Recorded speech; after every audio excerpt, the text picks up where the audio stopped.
Friends, இந்த வண்டி பாருங்கள். இது ஒரு லோடு வெஹிக்கிளு. ஸ்பீடு பார்த்தீங்கன்னா 25 தான் போகும். சரியா, நம்பர் பிளேட் கிடையாது. இந்த வெஹிக்கிளோட கண்ட்ரோலரில் ப்ராப்ளம். ஓகேவா, மோட்டருக்கு போகிற லைனும் ஆக்சிலேட்டருக்கு போகிற லைனும் கண்ட்ரோலரில் ப்ராப்ளம்.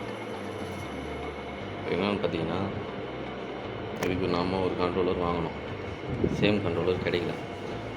நான் வாங்கின கண்ட்ரோலர்லேயும் உங்களுக்கு இதில் இருக்கிற கலர் கோடிங் பிரகாரம் ஒயரு நாசமாக ரிவர்ஸில் ஓடுது. இப்போ நான் பண்ணியிருக்கேன் பாருங்கள். இந்த மாதிரி பண்ணிட்டோன்னா ஃப்ரண்ட்டில் கரெக்டாக ஓடும். அதாவது இந்த பிராண்டு பார்த்துக்குங்க, நான்யா. இந்த கண்ட்ரோலரில் இந்த வண்டிக்கு போட்டால், இந்த லோடு வெஹிக்கிளுக்கு போட்டோன்னா, இந்த கண்ட்ரோலர் போட்டால் இந்த 3 லைன் மட்டும் மாற்றி கொடுங்க. ரெண்டாவது ஆக்சிலேட்டர்லேயும் லைன் மாற்றி ஒயரிங் பண்ணுற மாதிரி இருக்கும். நம்ம அதையும் பண்ணிவிடுவோம். இது வீடியோ போடணுன்னு நினச்சோம், அதனால் அப்லோட் பண்ணுறோம்.